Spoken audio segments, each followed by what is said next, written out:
listening to the Data Flowcast, where we unlock the secrets of mastering Airflow for data engineering and AI. Hi, everyone. Welcome to the Data Flowcast. I'm your host, Kenton Danis, and today I'm joined by Ashir Alam, who is a senior data engineer at Credit Karma.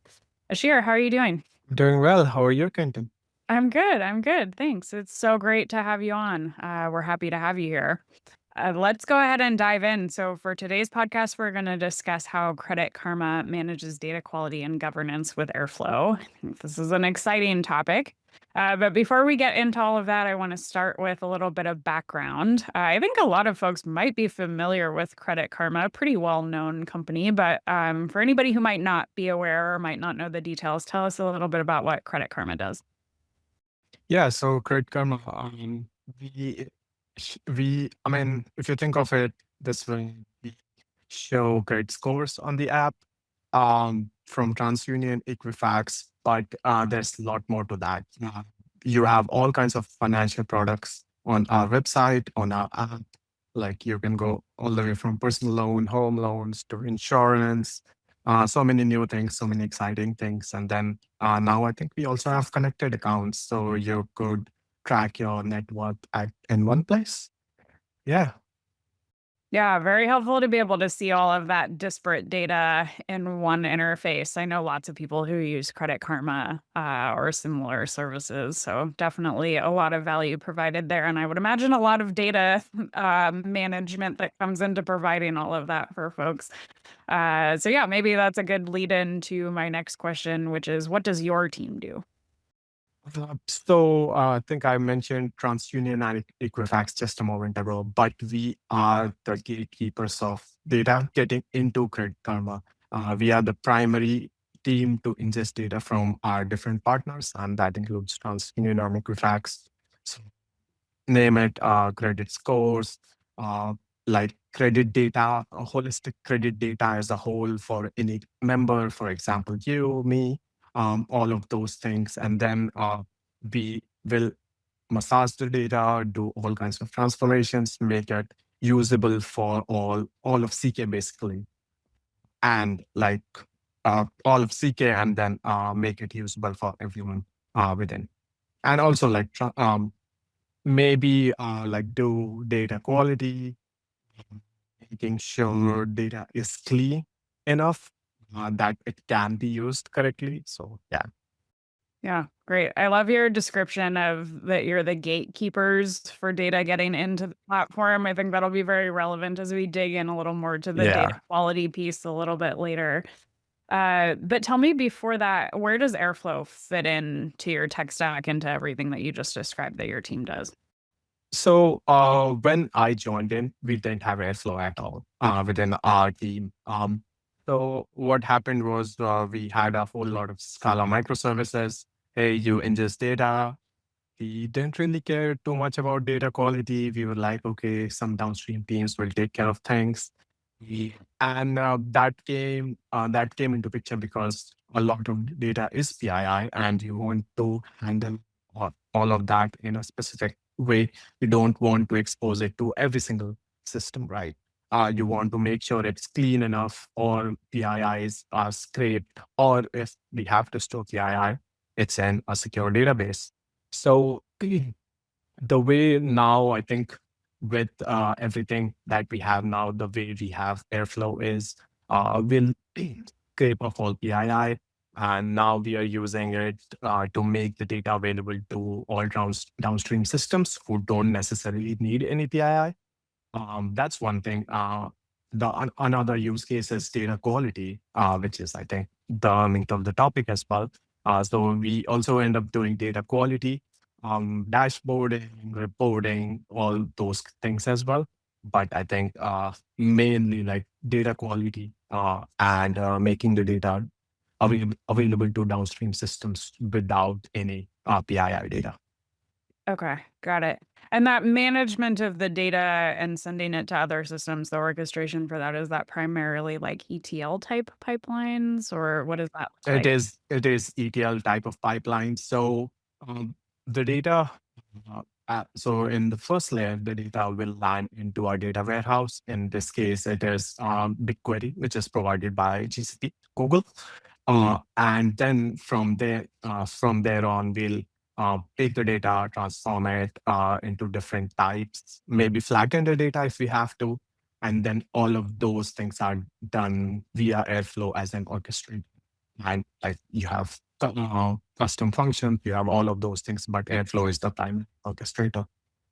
Okay, interesting. I love to hear that. Well, let's go ahead and dive a little deeper into that data quality and governance use case, since it sounds like that's pretty central for you.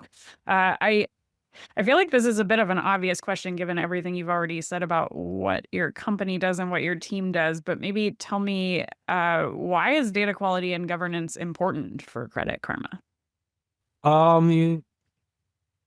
Maybe like in very layman terms, we want to make sure the score you see on app is tied to you and not a person Y, right?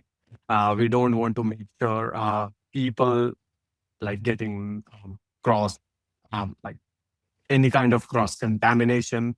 We want to make sure the data is clean, as well as all kinds of personalization that we are doing on your data is tied to you. So that is one like piece of things. Now we also want to make sure that hey, um, we have all these external providers of data, and in a normal case, you always want to assume that anyone can mess up. So we want to make sure that you do we do our due diligence. We will always push people outside to do their due diligence, but we want to make sure we do our due diligence as well in any kinds of data that we are getting in. And I think people are extremely sensitive when it comes to their personal finances, which makes it even more important that we do our data quality and things. Yeah, of course. That makes sense. That's data that's very important for people's everyday lives and is used for really important decisions. So, and I think that's interesting that you described it as because you're aggregating data from a couple of different sources. You're in kind of a unique situation where you can probably flag inconsistencies or things like that to let upstream, company or whatever know that, hey, like something has gone wrong here. Happens all the time. Like it Okay. happened last week, happened last month, happens all the time. I think it's great that you're doing that. And also I'm like a little concerned to learn that it does happen all the time, right? Not Yeah. exactly what everybody wants to know, but at least Yeah. we know that it's being managed. So Yeah. okay, cool. And then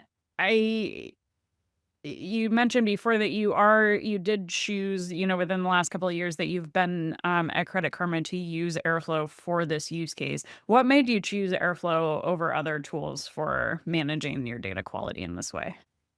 I think so since we started with no tool, the first things was getting a tool which was easy to use, right?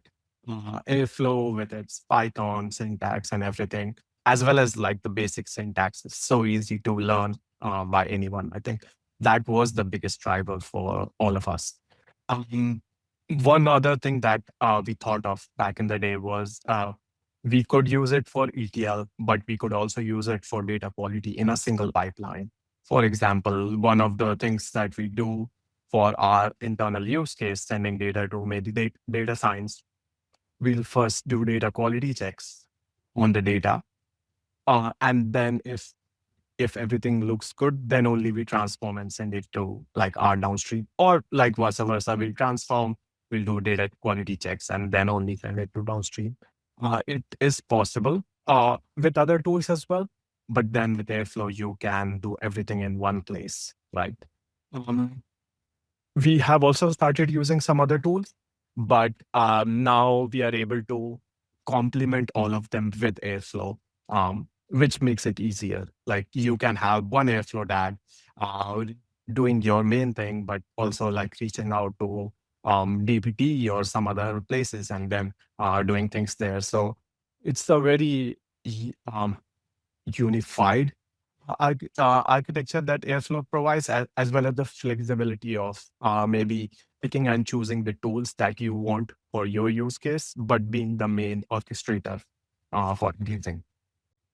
Yeah, that makes a lot of sense.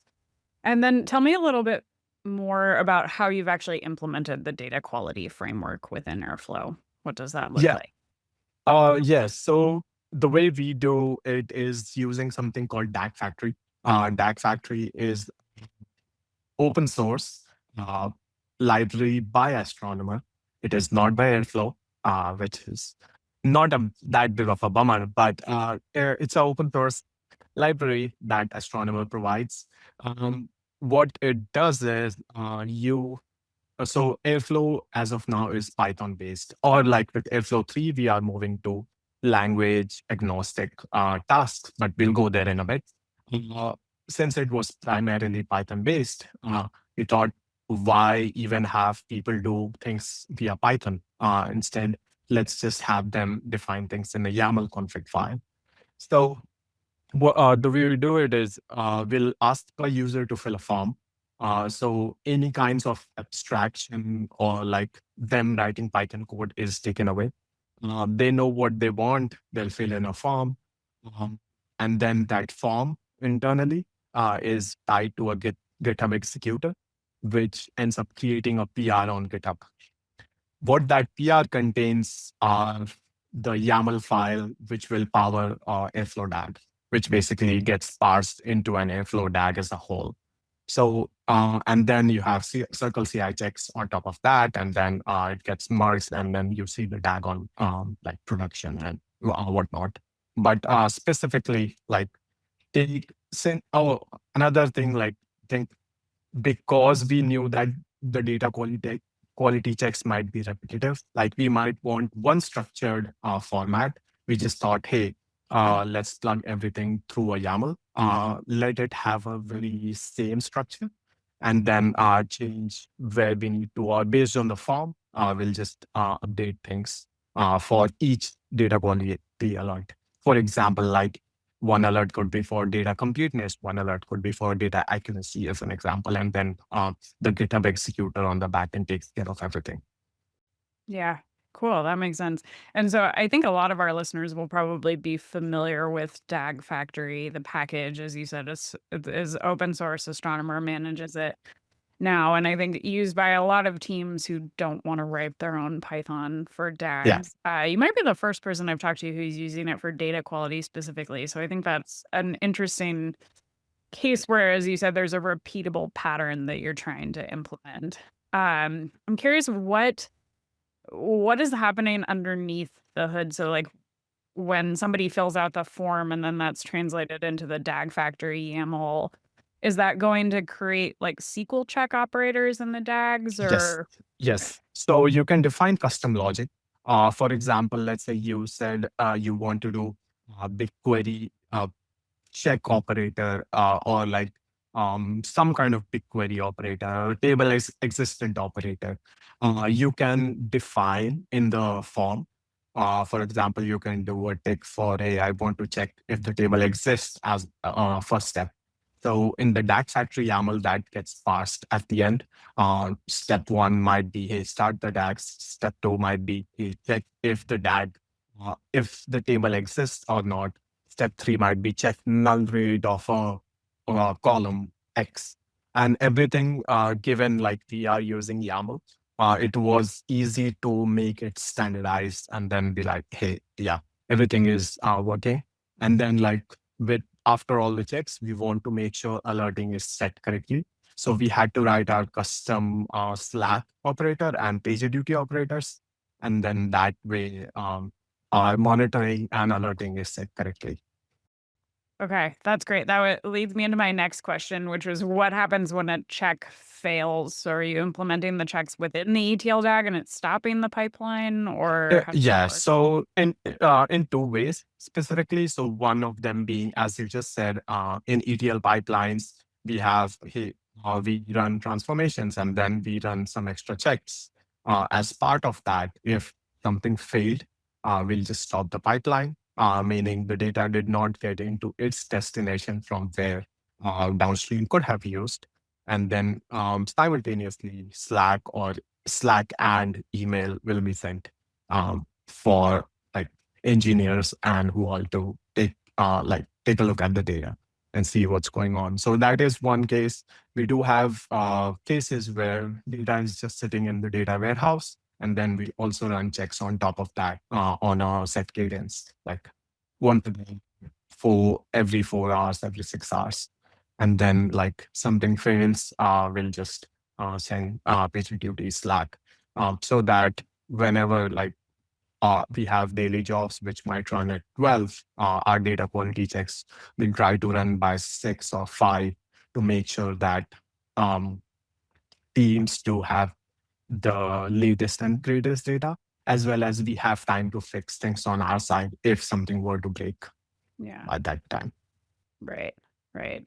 And so now that you've been working with DAG Factory in this implementation for a while, are there any optimizations that you think you'd make to your framework or anything that you could think could be improved about DAG Factory as the tool? I guess those are two separate questions. We'll take them separately. Yeah. So in terms of framework, I think one thing I've noted is we want to add new features. And for example, like we just added on failure callback for DAG as a whole to be sent to different sources, not just Slack and email. We had to do some custom thing and then make sure everything is propagated everywhere, which was just a little bit of copy and paste to some XYZ place. So maybe I want to think in terms of how can I make it extensible so that I don't have to do a whole lot of copy and paste. But in terms of that factory, I think initially when we did this, one big challenge was like when I started, when I was just playing around with it, one big challenge was DAGs were not getting parsed correctly. And then I was like, hey, I made this change. I don't even see the DAG as a whole. So, and then I realized that Cloud Composer environment doesn't show a lot of details at all. So you have to go to Airflow, actual Airflow thing, and then it might say a DAG is broken, but it won't say how and where. Or will it say like, hey, the syntax is broken? So maybe if like we could do something around better error handling or like showing a error in a better way, I think that is one big thing. And yeah, so I don't know like how familiar people are with YAML, but it's very easy to miss one space or two space in a YAML file, and then for everything to break. So like maybe if you could have stricter or better YAML like validation, like YAML, I think that will be one big thing as well. Yeah, YAML linting is always a YAML challenge. linting. Very, Yeah. very picky for sure. Yeah. Maybe one other thing is I think we haven't reached there yet, but as we have like, let's say thousands of DAGs, the way DAG Factory does work is it will keep polling the folder for DAGs every few minutes or whatever. But what happens is if you have thousands of DAGs or like 5,000 DAG, it's very easy to break that thing. There are obviously workarounds for that. For example, instead of you having 5,000 DAG in one folder, you can just break it down by, let's say, 200, 300, 500 DAGs per folder, and then have one DAG factory instance manage one.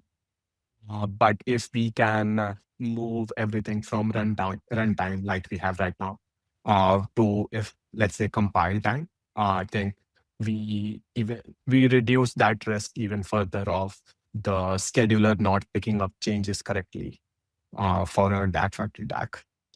Yeah, definitely. I think with any sort of dynamic DAG generation, scalability is always a big It's always a problem. concern. Yeah, problem, something you have Yeah. to tackle. So yeah, I Mhm. think a lot of teams deal with things like that. And it's fortunate that Airflow has so many knobs that you can tune to try and adjust and make it work, that I think a lot of teams are successful with it, but you do have to know kind of, I always think about like the big like airplane, thing with Yeah, all of the, yeah, the like thousands of buttons. You have to yeah, know which ones to yeah, push. yeah, yeah. Yeah. And also like how can you scale something to not just the current use case where you have 50 DAGs, how do you scale it Yeah. to 5 years later, how like the state will be?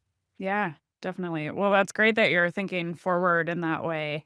And appreciate you going through that use case. I thought it was Thank you. super interesting to hear about. I think this looking forward conversation is a good tie into my last question, which I asked to all of the guests, and that is, what would you most like to see from the Airflow project in the near future? So so with the last Airflow summit, I was like, hey, I have to get my hands dirty with Airflow. So I have started committing to the open source as well. That's one thing for myself. But uh, one, I think maybe if we do something like make all the boring tasks by default. For example, you have retries, you have email sending, you have ownership. If we can make everything by default, so that if I forget to set one flag, uh, it doesn't break, hopefully something, or there is a good handling for it. I think that will be nice. For example, like retries by default, or like alerting if we have a good enough handling, or by default handling. I think that will be very helpful um, for everyone. And I'm excited to see, I think, how the community is going to do with GenAI. I think we have introduced human in the loop as a thing as well. So I'm really looking forward to that too. Yeah, definitely a priority for the project moving forward. Yeah. More support for those types of workflows. Those are Yeah. growing a lot. So, well, Yeah. it's very cool Yeah. to hear that you've started to contribute. I always love hearing people Thank you. or yeah, joining the open source project. Well, Ashir, it's been really nice speaking with you. What is the best way for folks to get in touch with you? LinkedIn, I think if you just look for me on LinkedIn, ASHIR-ALAM, you'll find me there. Great. We'll throw that in the show notes. Well, thank you again for coming on. This has been a great discussion.